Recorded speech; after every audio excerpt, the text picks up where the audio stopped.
Hai.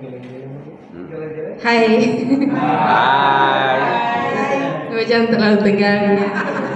Oke, jadi selamat siang, assalamualaikum, shalom untuk semua. Jadi ini buat apa Mi di sini? Kasih motivasi ya? Atau cerita pengalaman? Histori, apa lagu yang nanti menginspirasi mereka. Oke, maklum saya baru perdana. Waktu itu saya lihat, tapi di Bali itu manajer-manajer maju ke depan mulai dari Pak Hasbi yang masih ikut sini, terus Pak Musa, Pak B Khairul di belakang. Itu waktu mereka maju saya juga berpikir saya juga mau ke depan, tapi saya tidak dipanggil karena mungkin waktu itu masih asistennya. Tapi ya puji Tuhan, meeting kali ini saya sudah bisa berdiri di depan, dan itu motivasi juga buat yang asmen ya, 3 orang yang tadi terima plakat harus punya motivasi. Meeting berikutnya saya sudah harus berdiri di depan ya, karena kalau kita punya niat pasti kita kerja, pasti kita berusaha, pasti kita ada upaya. Oke, jadi saya sedikit cerita pengalaman saya waktu saya berproses dan bergabung di PT AMS ini. Ya, jadi banyak sekali ya, dia punya lika-likunya itu banyak sekali. Kalau saya cerita di sini mungkin tidak habis. Jadi saya singkat-singkat saja. Jadi awal waktu saya bergabung di sini itu saya ini anak rumahan. Saya tidak pernah keluar-keluar. Saya keluar itu kalau penting saja, dan itu kalau acara keluarga. Tapi pada saat saya jadi anak pitching, saya keluar terus ya. Tempat mana yang saya tidak datangi semua saya sudah pergi, saya sudah sampai. Bahkan bukan kampung saya pun saya sudah terobos dari ujung ke ujungnya. Itu excitednya anak pitching ya, beda dari yang lain. Jadi waktu saya bergabung di sini, saya termotivasi. Saya itu termotivasi dari trainer-trainer dan juga teman-teman yang ada di kantor, karena isinya setiap hari itu motivasi. Dan saya itu senang kalau dikasih motivasi seperti itu.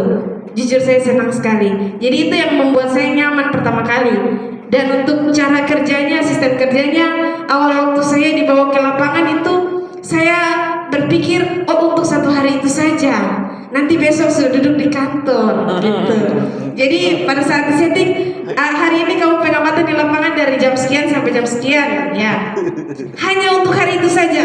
Jadi saya bilang oke sama papa, tidak apa-apa gitu, nanti besok sudah mungkin lain lagi, atau dijelaskan lebih lanjut apa yang menjadi pekerjaan saya, seperti itu.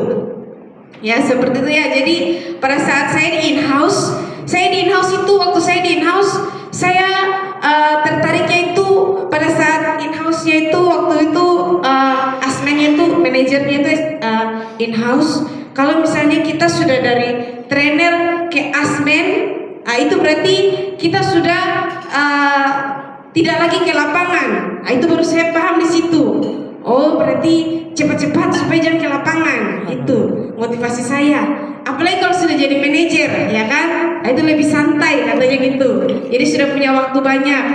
Oke, jadi saya dengar dan besok itu saya excited. Saya pulang saja, dijelaskan untuk seragam hari Senin sampai hari Sabtu. Saya tidak ada seragam waktu itu. Saya pulang, saya bilang, mama pakaian yang dari muda-muda yang tidak pernah pakai kasih keluar semua. Karena saya perlu mau pakaian hari Senin putih, merah, biru sampai batik. Jadi waktu saya proses itu saya tidak beli pakaian. Itu real pakaian mama saya. Bahkan sampai saya promosi asmen. Jadi saya tidak ada pengeluaran. Ya kan belajar bisnis. Bisnis itu harus untung bukan rugi.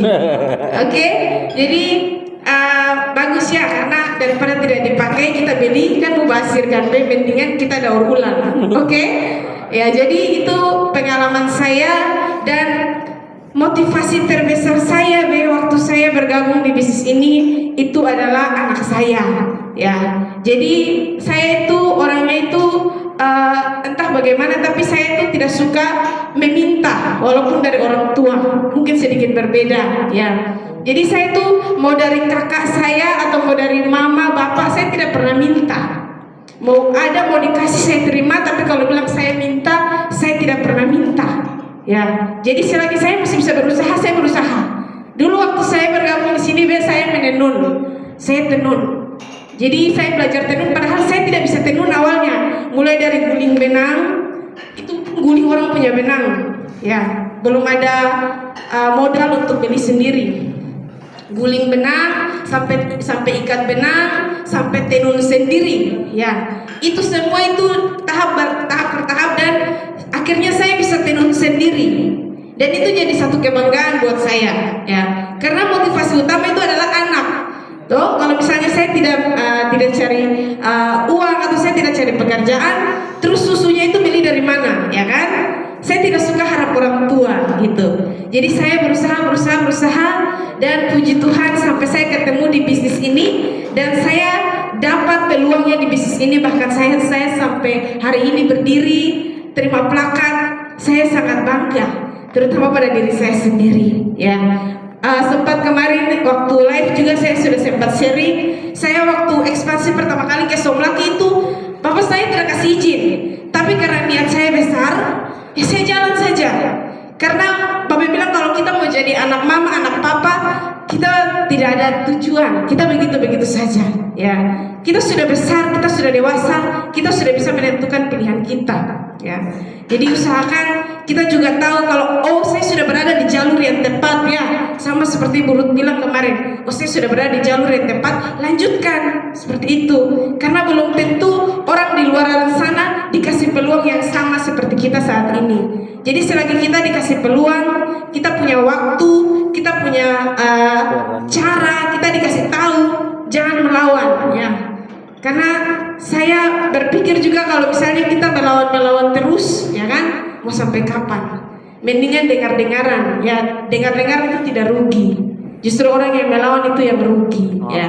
Karena apa? Semakin melawan ya semakin sesat jalannya. Jadi mendingan ikut saja, toh? Karena terkadang arahan yang baik itu menurut kita baik, ya kan? Menurut kita sih baik, tapi menurut orang yang kasih arahan itu baik. Jadi kita harus ikut, ya. Itu untuk mungkin teman-teman asisten juga, ya. Dulu waktu mami seperti ini juga mami berpikir saya juga mau maju, tapi tidak dikasih izin karena mungkin itu waktu itu meetingnya manajer, ya kan.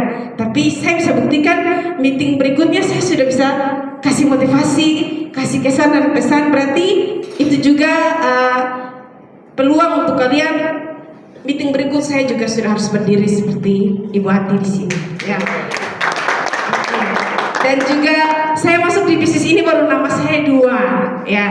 Awalnya itu nama saya cuma Uni, jadi itu nama rumah. Jadi kalau waktu mereka pergi ke rumah, mereka tanya ada Ati kah?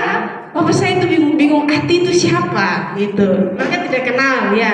Karena Ati itu nama kantor waktu itu. Leader pertama saya itu bawa karena ada Uni lagi di kantor. Jadi dia bilang karena nama saya Kurniati, jadi panggil Ati saja gitu. Jadi ya sudah, saya akrab dengan nama Ati, bahkan saya promosi, bahkan Babe Anam pun kenal saya dengan nama Ati gitu. Sampai kemarin baru identitas asli saya terbongkar, ya. Itu karena snack video, kalau tidak juga.